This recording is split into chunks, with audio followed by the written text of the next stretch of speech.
నూలు నూలులో శతాబ్దాల గౌరవం, పట్టు పరంపరకు ప్రతీక, సంప్రదాయానికి శాశ్వత చిరునామా సఖీ.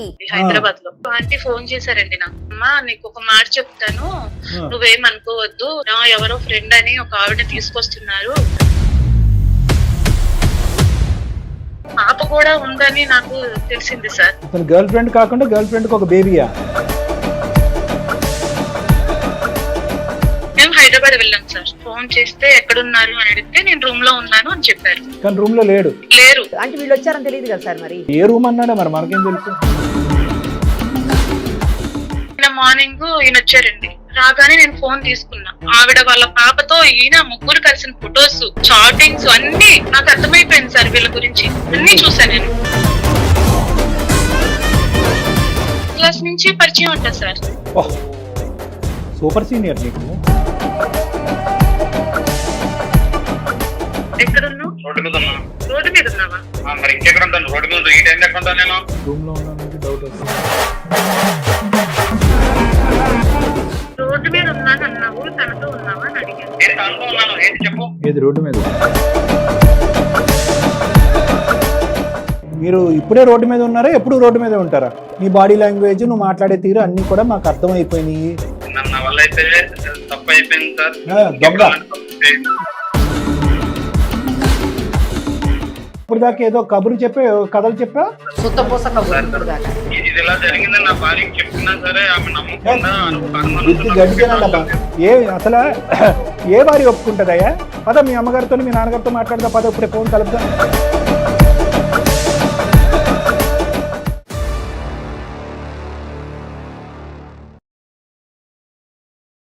సుమన్ టీవీ అందమైన జీవితం కార్యక్రమానికి స్వాగతం. ప్రస్తుతం మనతో పాటు ఉన్నారు ప్రముఖ సైక్రాటిస్ట్ డాక్టర్ కళ్యాణ్ చక్రవర్తి గారు. డాక్టర్ గారు నమస్తే. నమస్తే మేడం. స్వాతి అని ఒక అమ్మాయి మెయిల్ చేసింది సార్ మనకు. 2 నెలల పసిపాప ఉంది తనకు. హస్బెండ్ తోటి ప్రాబ్లం అని చెప్తుంది. ఏంటి డీటెయిల్స్ నేను కూడా వెళ్ళలేదు, జస్ట్ అది చూశాను. 2 నెలల పాప ప్రాబ్లం అనగానే వెంటనే అమ్మాయికి కాల్ చేసి లైన్లోకి తీసుకుందామని డిసైడ్ అయ్యాను సార్. ఒక్కసారి అమ్మాయి 100% మేడం చేద్దాం, మాట్లాడు.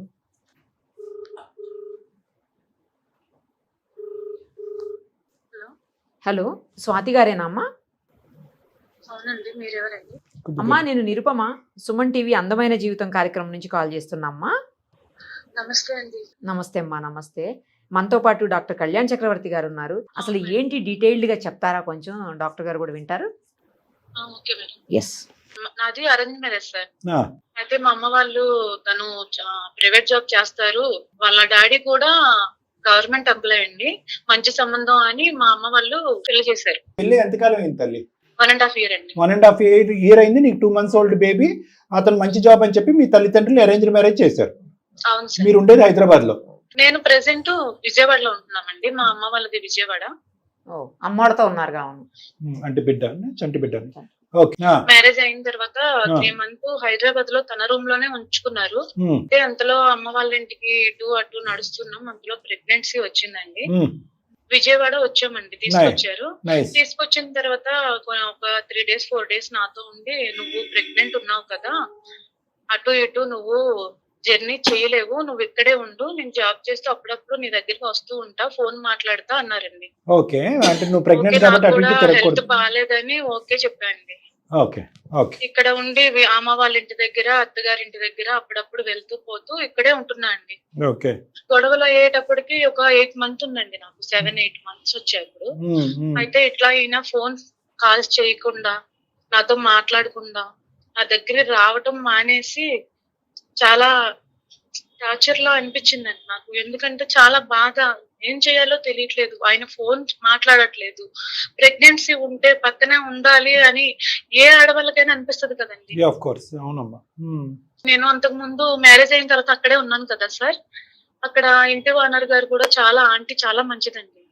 నాతో ఎప్పుడు అంటే ఆయనకి ఎప్పుడైనా ఫోన్ చేసి కొంచెం చూసుకోండి, ఏమైనా తినకపోయినా కొంచెం తీసుకెళ్లి ఇవ్వండి అని ఆంటీకి చెప్తూ ఉంటానండి. అట్లా మాట్లాడుతూ నాతో చాలా మంచిగా ఉంటారు ఆంటీ. ఎవరమ్మా ఇక్కడ హైదరాబాద్ లో ఉన్న ఇంటి ఓనర్ ఆంటీ అండి, హైదరాబాద్ లో. ఇతను ఫోన్ చేయడం ఎందుకు తగ్గిపోయింది అనేదమ్మా? ఇతను ఎందుకు కమ్యూనికేషన్ తగ్గిపోయింది? ఇతను విజయవాడ ఎందుకు రావటం మానేశాడు? అయితే అంతలోగా ఒక రోజు ఆంటీ ఫోన్ చేశారండి నాకు.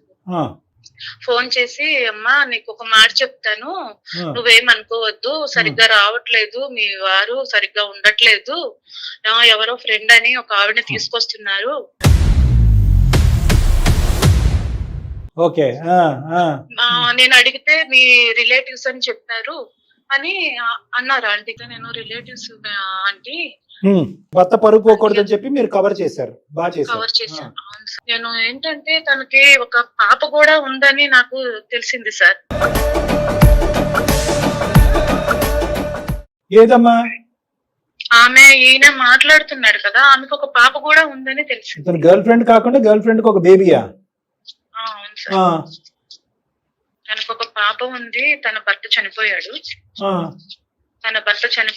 ఈయనకి ఏదైనా జాబ్ కోసమని ఈమెకి అడగడానికని ఈమె ఈయన దగ్గరికి వచ్చిందండి. అది కదమ్మా, మీ జర్నీ కంటే వాళ్ళ జర్నీ ముందు ఉన్నట్టుంది కదమ్మా. ఇప్పుడు నీకు 2 నెలల బిడ్డ ప్రెగ్నెన్సీ అని చెప్పి ఇక్కడికి వచ్చావు, అతను ఇక్కడ దింపేసి జర్నీ ఎందుకు అటు ఇటు అని చెప్పి నీ మీద ఏదో సానుభూతి చూపెట్టి ఇక్కడ పెట్టేశాడు. అంటే నీ పెళ్ళప్పటి నుంచి నడుస్తుందేమో కదా ఈ కథ, పెళ్లి కంటే ముందా ఏంటి? ఏం జరిగిందంటే సార్, మా నాన్నగారితో నాన్న ఈయన చూడాలని ఉంది, ఒకసారి వెళ్ళొద్దామని మేము హైదరాబాద్ వెళ్ళాం సార్. హైదరాబాద్ వెళ్ళి రూమ్ కి వెళ్ళిన తర్వాత ఫోన్ చేశాను, ఈయన లేదని. ఫోన్ చేస్తే ఎక్కడున్నారు అని అడిగితే నేను రూమ్ లో ఉన్నాను అని చెప్పారు. కానీ రూమ్ లో లేరు. మేము రూమ్ లోనే ఉన్నాం సార్. మీరు రూమ్ లో ఉండి ఫోన్ చేస్తే నేను రూమ్ లో ఉన్నానని అతను అంటే వీళ్ళు వచ్చారని తెలియదు కదా సార్ మరి. అదే ఎక్కడున్నాడు, ఏ రూమ్ అన్నాడో మరి మనకేం తెలుసు.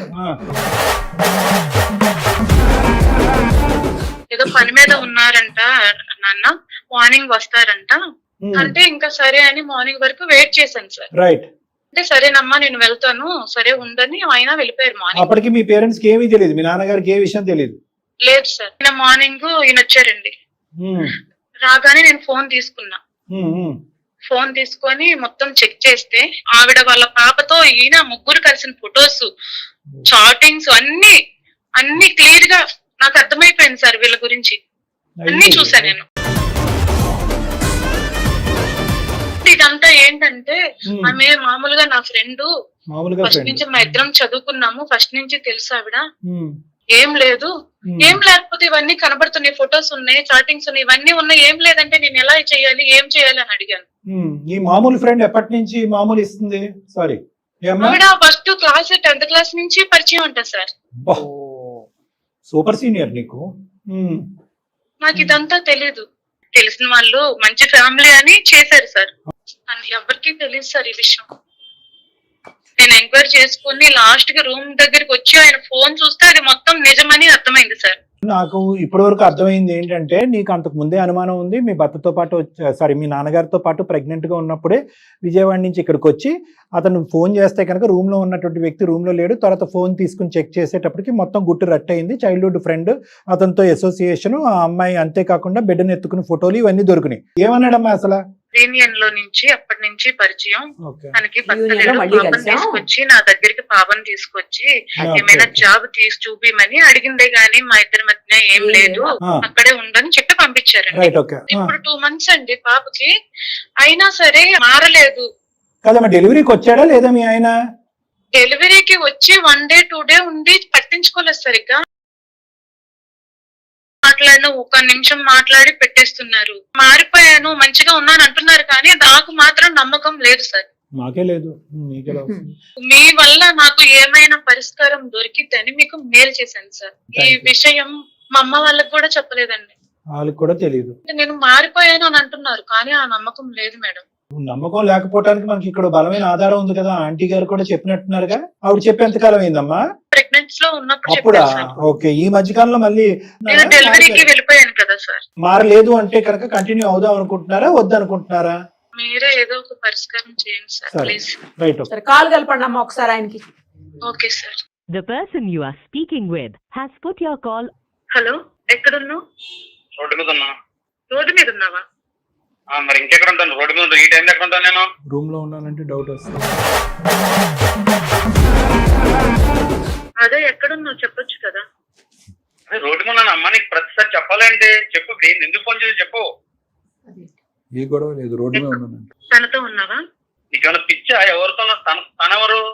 తనతో ఏంటి? ఆమె మీ ఫ్రెండ్ ఉంది కదా, ఆమెతో ఉన్నావా? నువ్వు ఏం మాట్లాడుతున్నా నీకు అర్థమవుతుందా? ఏదో చాటింగ్ చూస్తానని చెప్పి ఇంకెప్పుడు ఆమెతో కాబట్టి పని చేస్తానంటే నేనేమని రోడ్డు మీద ఉన్నాను అన్నావు, తనతో ఉన్నావా అని అడిగాను. నేను తనతో ఉన్నాను, ఏంటి చెప్పు.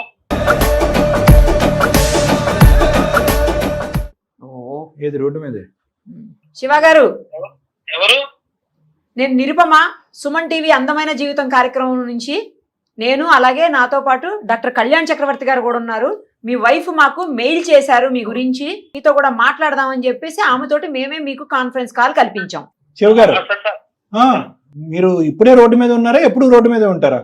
సార్ అంటే అలా కాదు, మీ సమాధానం నాకు అర్థం కావట్లేదు. రోడ్డు మీద ఉన్నాను అంటే కనుక ఆఫీస్కి వెళ్తున్నానో, దారిలో ఉన్నానో, లేదంటే ఇంటికి వస్తున్నానో ఏదో అలా చెప్పాలి. కానీ రోడ్డు మీద ఉన్నానంటే అసలు ఆ అమ్మాయికి ఒక భయంకరమైనటువంటి అనుమానం క్రియేట్ అయింది. ఏ భార్యకి తన జీవితాంతం పెళ్లి ఎంతకాలం నిలిస్తే అంతకాలం రాకూడనటువంటి ఒక అభద్రత క్రియేట్ అయింది. అభద్రత క్లియర్ చేయవలసిన బాధ్యత మీదుగా మీరు అంత రోడ్డు మీద ఉన్నాను అలాంటి అలా సార్ భార్య అంటే ఫోన్ చేస్తారు సార్, ఏదో ఒక వర్కింగ్ టైం ఉంటది, ఈవినింగ్ చేస్తారు, నైట్ చేస్తారు, ఎర్లీ మార్నింగ్ చేస్తారు, ఎప్పుడు పడితే అప్పుడు చేస్తుంటది నా భార్య.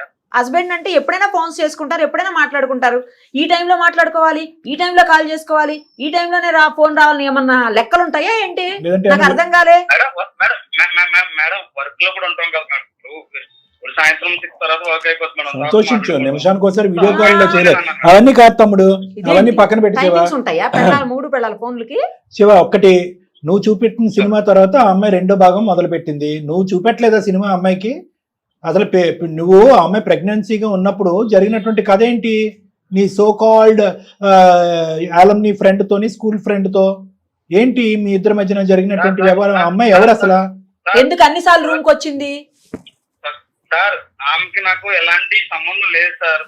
చిన్నప్పుడు 10th క్లాస్ చదువుకున్న అమ్మాయి చాలా సంవత్సరాల తర్వాత నా నెంబర్ తీసుకుని వేరే ఫ్రెండ్ దగ్గర ఫోన్ చేసింది సార్. నా భర్త చనిపోయాడు, నా భర్త ఇదయ్యాడు, నాకు జాబ్ కావాలి, నువ్వు హైదరాబాద్ లో ఉంటున్నావు కదా, జాబ్ ఇప్పించగలుగుతావా, నాకు చిన్న కూతురు కూడా ఉందని చెప్పింది సార్. ఫోటోస్ చాటింగ్ ఏంటి మరి? వాన లాంటి కూడా వస్తూ పోతూ ఉందని చెప్పింది కదా బాబు. జాబ్ కావాలంటే ఒక మగవాడు ఒంటరిగా ఉన్నప్పుడు పిల్లని ఎత్తుకుని అన్నిసార్లు వస్తుంది. ఎవరన్నా ఆడపిల్ల చాటింగ్లు చూడలేదా నీ భార్య? ఇంక వేరే ఫోన్ కాల్ చూడలేదా? ఎందుకు జాబ్ కావాలంటే రూమ్ ఏం లేదు సార్. మరి మీ రూమ్ కి అన్నిసార్లు ఎందుకు వచ్చింది సార్? ఇప్పుడు వచ్చినట్టునే జాబ్ అయిపోతుంది మేడం. ఆమె ఒకసారి ఫోన్ లో మాట్లాడొచ్చు కదా, సరే ఇంటర్వ్యూకి అటెండ్ అవ్వాలన్నట్టు చెప్తే ఫోన్ లో మాట్లాడుకోవచ్చు కదా. లాంగ్ నుంచి వస్తుంది కదా. అదే శివ గారు, ఫోన్ లో మాట్లాడుకుంటే అయిపోద్ది కదా, దానికి రూమ్ కి ఎందుకు ప్రతిసారి రావటం? ఏమయ్యా, కమ్యూనికేషన్ ఎందుకు తగ్గింది? నువ్వు అక్కడికి వెళ్ళటం ఎందుకు తగ్గింది? ఆ అమ్మాయిని వెనక్కి తీసుకురావటం ఎందుకు తగ్గింది? అవి చెప్పండి. నేను కొంచెం జాబ్ వర్క్ లో కొంచెం బిజీ అయ్యి కొంచెం తక్కువ మాట్లాడినా సార్, అంతకన్నా ఏం లేదు సార్. సరే, ఇవన్నీ కాదు, నీ వర్క్ మేము ఎక్కడ చూసామయ్యా? ఇవన్నీ పక్కన పెట్టు. మెసేజెస్ ఏంటి, ఫోన్ కాల్స్ ఏంటి, ఆ అమ్మాయి చేతిలో ఉన్న బిడ్డ ఎవరు బిడ్డ? తనైతే నా 10th క్లాస్ ఫ్రెండ్ సార్. నాకు జాబ్ నచ్చక నాకు ఒక కూతురు పుట్టింది, నా పరిస్థితి బాగలేదంటే సరే అని చెప్పేసి నేను మాట్లాడి జాబ్ ఇప్పించడం మాత్రమే జరిగింది సార్. నీ జీవితంలో మీ భార్య కాకుండా వేరే స్త్రీ ఉందా లేదా? ఉంటే గింటే కనుక ఎంత పర్సంటేజ్ ఉంది? ఆ అమ్మాయి చేతిలో ఉన్నటువంటి బిడ్డ నీ బిడ్డ కాదా? ఇలాంటి ప్రశ్నలకన్నీ స్ట్రైట్ ఫార్వర్డ్ గా సమాధానం చెప్పు. సార్ అలాంటిది ఏం లేదు సార్. బాబు, శివ నువ్వు నీళ్లు నవలద్దు. ఒకటి, నీ బాడీ లాంగ్వేజ్, నువ్వు మాట్లాడే తీరు అన్ని కూడా మాకు అర్థం అయిపోయినాయి. ఏమీ లేకుండా ఆ అమ్మాయి ఒక మెంటల్ది ఏదో సృష్టించుకుంటే కలగంటుంది అనేది కాదు. నీ కమ్యూనికేషన్ తగ్గిపోవటానికి ఒక కారణం ఉంది. మీ ఆవిడ్ని ప్రత్యేకంగా వచ్చి ఇక్కడే ఉండి నువ్వు హైదరాబాద్ నుంచి విజయవాడ రాకుండా రూములు మారుస్తూ ఆ అమ్మాయి రూమ్కి వచ్చినా కూడా నేను రూమ్లోనే ఉన్నానని అబద్ధం ఆడేసి మెసేజ్లు ఇవన్నీ కనిపించిన తర్వాత ఏమీ లేదు సార్ అంటే శుభ్రంగా కడుపు నిండా బిర్యానీ తినేసి ఇప్పుడు చేయి కడుక్కుంటూ వెళ్ళిపోతున్నావు డబ్బులు కట్టకుండా హోటల్లోంచి. నువ్వు అలా కాదు, నేను చెప్పేది క్లియర్ కట్గా విను. ఇప్పటి వరకు నీ భార్య చాలా అమాయకురాలు, చాలా ఇన్నోసెంట్. ఆ అమ్మాయి చాలా డెలికేట్గా డీల్ చేసింది. ఎందుకు డెలికేట్గా డీల్ చేసింది అంటే కేవలం ఈ పెళ్లి నీ పరువు పోకూడదని చెప్పి. ఇప్పటికీ కూడా అది బంధం, ప్రేమ అంటే అది ఇప్పటికి కూడా మొగుడిని కాపాడుకుంటుంది. ఇదే ఇంకో అమ్మాయి అయితే కనుక 10 నిమిషాల్లో పంచాయతీ పెట్టి 100 మందిని కూర్చోబెట్టి నీ బట్టలు ఉడదీస్తుండేది. తప్పుగా అనుకోద్దు నేను ఇలా మాట్లాడుతున్నానని చెప్పి. నువ్వు ఉన్నది ఉన్నట్టుగా ఒప్పుకో. లేదంటే కనుక ఆ అమ్మాయి ద్వారా మేము పేరెంట్స్ అందరినీ పిలిపించి మొత్తం పంచాయతీ పెట్టిస్తాం. ఈ అబ్బాయి పేరెంట్స్ కూడా పిలవాలి సార్. అంతా ఇరువైపుల పేరెంట్స్ మొత్తం అంతా వస్తుంది. అప్పుడు నువ్వు ఎవరికి ఏ కాకమ్మ కబుర్లు చెప్దాం అనుకున్నావో నీ ఇష్టం. నా వల్ల అయితే తప్పు అయిపోయింది సార్. దొంగ తప్పు చేయండి. ఇప్పుడు చెప్తున్నాడు చిలిపి సార్. దొంగ లేదన్నా ఇప్పుడు దాకా ఏదో కబురు చెప్పా కథలు చెప్పా ఏమీ లేదని. శుద్ధపూస కబుర్లు ఇప్పుడు దాకా.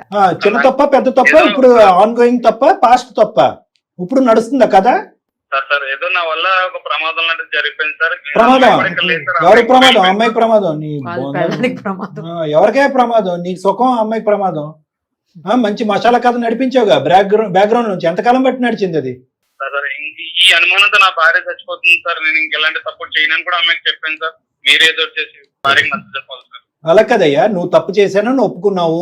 ఇప్పుడు ఎంత పర్సెంటేజ్ తప్పు? ఇప్పుడు వరకు అయితే కనుక అదేం లేదు సార్. ఉద్యోగం గురించి వచ్చినటువంటి ఒక స్త్రీకి ఆపద్బాంధవుడులా కాపాడానని కబుర్లు చెప్పావు. ఇప్పుడేమో చిన్న తప్పు అని అంటున్నావు. ఇప్పుడేమో వచ్చి తెలియనటువంటి అనుకోనటువంటి క్షణాలు అంటున్నావు. నీవేం క్షణాల స్టోరీలా లేవు, ఇవి సంవత్సరాల స్టోరీలా ఉంది. ఆ అమ్మాయి మైండ్లో అనవసరమైనటువంటి ఆలోచన పెట్టడం కాదు, బిడ్డ పుట్టిన తర్వాత కూడా నువ్వు ఇంత డ్రామా ఆడుతున్నావు అంటే కనుక ఖచ్చితంగా దీని వెనకట్ల బలమైనటువంటి కథ ఉందన్నట్టే మేము అనుకున్నాం. ఆ కథ ఇప్పుడు నిజమైందని మాకు అనిపిస్తుంది. ఇప్పటికైనా నువ్వు నిజాలు ఒప్పుకుని ఇప్పుడు జరుగుతుందా, జరిగిపోయినటువంటి కథ గురించి చెప్తున్నావు అన్నది ఇప్పటికైనా బహిరంగంగా పబ్లిక్ గా ఒప్పుకో. అయిపోయిందా? ఇంకా చేస్తూనే ఉన్నారా? లేదు సార్, ఇప్పుడు ఏం లేదు సార్. అమ్మాయి తన ఊరు వెళ్ళిపోయింది సార్. ఇప్పుడు నేను ఒక్కనే ఉన్నాను సార్. అలాంటిది ఏమీ జరగట్లేదు సార్. మరి బిడ్డ ఎవరు బిడ్డ? ఆ అమ్మాయి బిడ్డను ఎత్తుకుని ఫోటో తీసుకున్నారు కదా, గ్రూప్ ఫోటో పిక్నిక్ లో. లేదు సార్, ఆ బిడ్డకి నాకు ఆ బిడ్డకి ఏం సంబంధం లేదు సార్. మరి ఎవరికి సంబంధం ఉంది ఆ బిడ్డకి? ఆ బిడ్డ నా బిడ్డ కాదు సార్, వాళ్ళ పుట్టిన బిడ్డే సార్. వాళ్ళు కాకపోతే ఆ అమ్మాయి జాబ్ కి మాత్రం హైదరాబాద్ రావడం మాత్రం నిజం సార్. నాతోనే ఉన్నది, నాతో ఇదైంది. బిడ్డతో సంబంధం ఏం లేదు కానీ రూమ్ లో మాత్రం నీతో పాటు ఉంది ఉద్యోగం గురించి. అదొకటే తప్పు. దానికి మించి మేము ఇంకా వేరేది ఏమీ ఊహించుకోకూడదు. అంతేనా? జరిగింది సార్. ఇది ఇలా జరిగిందని నా భార్యకి చెప్పినా సరే ఆమె నమ్మకుండా బుద్ధి గడిచేనా? అసలు ఏ భార్య ఒప్పుకుంటదయ్యా? పద మీ అమ్మగారితో మీ నాన్నగారితో మాట్లాడదా, పద ఇప్పుడే ఫోన్ కలుపుదాం. ఏ భార్య ఒప్పుకుంటదయ్యా? ఇంత జరిగిన తర్వాత అమ్మాయి ఏదో పిచ్చిది, నువ్వు ఫోన్ మాట్లాడటం తగ్గించేయటం వల్ల లేనిపోయిన అనుమానాలన్నీ పెట్టుకుంది. సహజంగా ప్రెగ్నెన్సీలో ఉన్న లేడీస్కి ఇన్సెక్యూరిటీస్ ఉంటాయి అనుకున్నా. నువ్వు ఆ అమ్మాయిని ఎండగట్టేసావు. ఫోన్ లేవు, మెసేజ్లు లేవు, వచ్చి పలకరించడాలు లేవు, ఏమీ లేవు. ప్లస్ నువ్వు అక్కడ జల్సాలు చేసుకుంటున్నావు. ఇంతకు మించి ఏం కావాలయ్యా ఒక ప్రెగ్నెంట్ లేడీకి, బిడ్డను కనేటటువంటి ఒక లేడీకి? సార్ నా వల్ల జరిగింది ఒకసారి జరిగింది. ఎవరు లెక్క పెట్టాడు? ఆ కిటికీలో చూసి మేము లెక్కెట్టాం అనుకుంటున్నావు? ఒకసారి 2 సార్లు 3 సార్లు అని చెప్పి ఏం మాట్లాడుతున్నావు? ఒకసారి ఏంటి 2 సార్లు ఏంటి? గట్టిగా బెదిరించేటప్పుడు ఒకసారి తప్పు తప్పే కదా, ఒకసారి అయినా 100 సార్లు అయినా. నా వల్ల జరిగింది తప్పు, అది ఆల్రెడీ నా భార్యకి చెప్పాను సార్. కానీ అమ్మాయి అదే ఉంది, అదే ఊకే జరుగుతుంది. అదే ఉంటది, టైం పడుతుంది. అదే ఉంటది, టైం పడుతుంది. నువ్వు అనవసరంగా నిన్ను వెనకేసుకుని రావద్దు. ఆ అమ్మాయి ఎన్ని ప్రశ్నలు అడిగినా సమాధానం చెప్పడం అనేది నీ బాధ్యత. నేను రోడ్డు మీద ఉన్నాను, నువ్వెవరు, నీకేంటి అని అడిగే హక్కు నీకు లేదు. నువ్వు తప్పు చేసావు, మేము బెదిరించి భయపెడితేనే నువ్వు తప్పు ఒప్పుకున్నావు. అంతకుముందు ఏమీ లేనటువంటి తెల్ల కాగితం లాగానే మాట్లాడావు. నువ్వు నేరస్తుడివి, నువ్వు తప్పు చేసావు. ఇంతకు మించి ఏం కావాలయ్యా? ఆ స్థానంలో ఉన్న ఏ స్త్రీ అన్న కూడా ప్రశ్నిస్తుంది. ఈ అమ్మాయి ఇంకా చాలా నెమ్మదిగా డీల్ చేసింది ఇష్యూని. 10 మందిని కూర్చుని కూడా చెప్పలేదు. 10 మందిని కూర్చుని చెంప చెల్లు అనిపిస్తే ఏం చేస్తుండేవాడు? ఆడవాళ్ళని ప్రెగ్నెన్సీ వచ్చాకనే పుట్టింటికి పంపించేది ఈ కారణం గురించా? ఇలా అయితే కాపురాలు ఏమి ఉండవు. నిజాయితీ ఉండాలయ్యా, భక్తి భయం ఉండాలి. గాడి గుడ్డేం కాదు. ఆ అమ్మాయి ఊరెళ్ళిపోయి ఎంతకాలం అయింది? ఆ అమ్మాయికి నమ్మకం రావాలంటే కేవలం మేము భరోసా ఇస్తే, నమ్మకం వస్తే కనుక మేము కూడా అమ్మాయిని మోసం చేసినట్టు అవుతుంది. అది మాకు ఇష్టం లేదు. మేము నీ మీద పూర్తి స్థాయి ఎంక్వైరీ అనేటటువంటి చేపిద్దాం మేడం. ఆ తర్వాత ఆ హిస్టరీ, ఆ డేటా అంతా కూడా అమ్మాయి కళ్ళెదురుకుంటూ పెడతాం. నచ్చితే అమ్మాయి కంటిన్యూ అవుతుంది, లేదంటే లేదు. నువ్వు రెడీ ఆ టెస్ట్కి?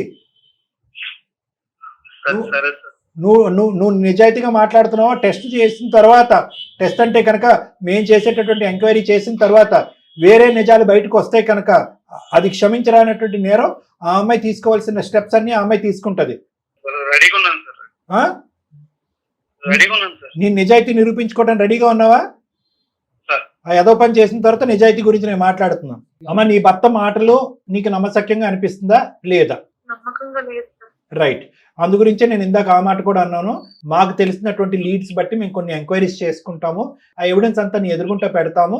ఆ తర్వాత అతనితో కంటిన్యూ చేయాలా, ఉండకూడదా, పెద్దల పంచాయతీ చేయాలా, అవన్నీ ఆ నిర్ణయం నువ్వు తీసుకో. ఒక పెద్ద దిక్క మా దగ్గరికి వచ్చావు, మీ అమ్మ నాన్నని అందరినీ పక్కన పెట్టి నిరుపమ మేడం గురించి నా గురించి వచ్చావు. అలాంటప్పుడు మేము తూతూ మంత్రంగా ఏదో కలిపేస్తే పోతుంది అన్నట్టుగా అమ్మ అదిగో అమ్మ మారేను అంటున్నాడు అని చెప్తే కనుక అది హాస్యాస్పదంగా ఉంటుంది, వింటానికి కూడా బాగాలేదు.